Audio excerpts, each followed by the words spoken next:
Let me ask you a question. What's more valuable for the future of money, privacy or transparency? On one hand, privacy coins like Monero promise freedom, but they also give cover to scammers, money launderers, and even corrupt politicians.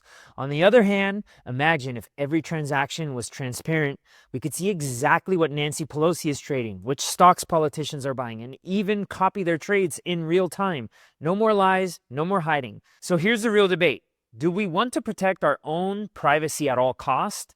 Or is true financial transparency the only way to keep everyone accountable? This is something that's come up in my group over the last week, and that is the argument of transparency over privacy. And so recently we've had this hack or a potential hack with the Monero blockchain, where basically they were taking over 51% of the power in the blockchain of Monero, which Monero is a privacy blockchain. So it's very, very hard to track if you can even track it at all on the Monero blockchain. I haven't really used Monero. I've used other privacy blockchains before in the past, but not Monero. So Monero is essentially a blockchain that it masks the transactions that are going through. So it's like spending cash, right? And a lot of people think that that is a good thing. And to a certain extent, I also think that this is a good thing. But let's be real with ourselves. Privacy is pretty much dead. And unless you're living in the sticks and you don't have any electronics whatsoever, and you're living like way, way, way off of the grid, like you have no privacy. Your Alexa is always listening to you. Your phone is literally a tracking device with a microphone.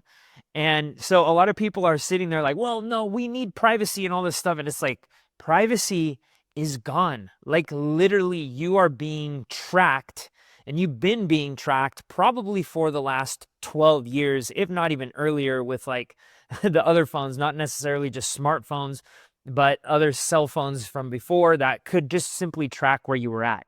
Now, let's also think, like, if the government really wanted to find out everything about you, if they got a hair up their ass about you, they could. They could go in, they could find all of your tax returns, they could go through all of your social media.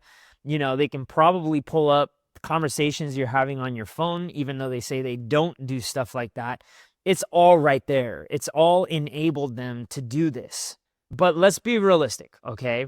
They really don't have the resources to go after everyone in the world. Just manpower, physical resources. They just do not have these resources to go after everybody. And with AI coming out, it's going to be a lot easier for them to track a lot of these things. And maybe that is the resources that they do need to really complete the full circle. Now, look, whether you're on the side of privacy or transparency, here's the one thing that's non-negotiable with crypto.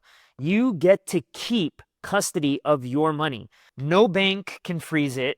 No politicians can play games with it, and no CBDC can tell you what you can or can't spend on. And that's exactly what we're teaching in our upcoming Passive Income Playbook 2-day event. How to take control of your money, earn yield, and build passive income streams in decentralized finance. Plus, we've got over $20,000 in giveaways lined up for attendees. Spots are limited, so hit the link in the description and grab your seat. Now, what's the flip side? The flip side is transparency. And this may not be all that bad. So like, you know, I've been teaching everybody in my course for many, many years, like, hey, look, you can see all of the transactions that you've done on the blockchain as long as I have access to your address. Now, right now, everybody's address, there's a lot of doxed address, meaning like they've actually figured out who the addresses belong to, right? But for the most part, like it's really, really hard to find out whose address belongs to who. But we can see all the money moving. We can see the guys that are the good investors, the bad investors. We can see who's got money, who doesn't on the blockchain. And that's one of the positives. Now imagine if you had like, let's say Nancy Pelosi or Ted Cruz or one of these politicians. Donald Trump is a perfect example. I've covered it in a video. Like there's a video right here that if you want to check it out, like what Donald Trump is holding, right, in his World Liberty Financial. That's cool. I think that's great. even though some people may be saying, well, he's taking advantage of being the president, I completely agree. But at least you can see what he's holding and what he's doing in real time on his wallet. He has some in Coinbase, which, is a little bit less transparent, but you can still see overall what Coinbase is holding, and you can see the movements in there, and there is reporting, right? But at the end of the day, in their wallet, you can see what they're doing and you can track that. And I think that as we become more and more transparent, a lot of the scams, a lot of the, front running and the insider trading that's going on with multiple different things, right? Not just with politicians, but with other people that are taking advantage of front running you by doing insider trading, it's going to be abundantly clear, and people will be able to stop that sort of stuff way earlier in advance.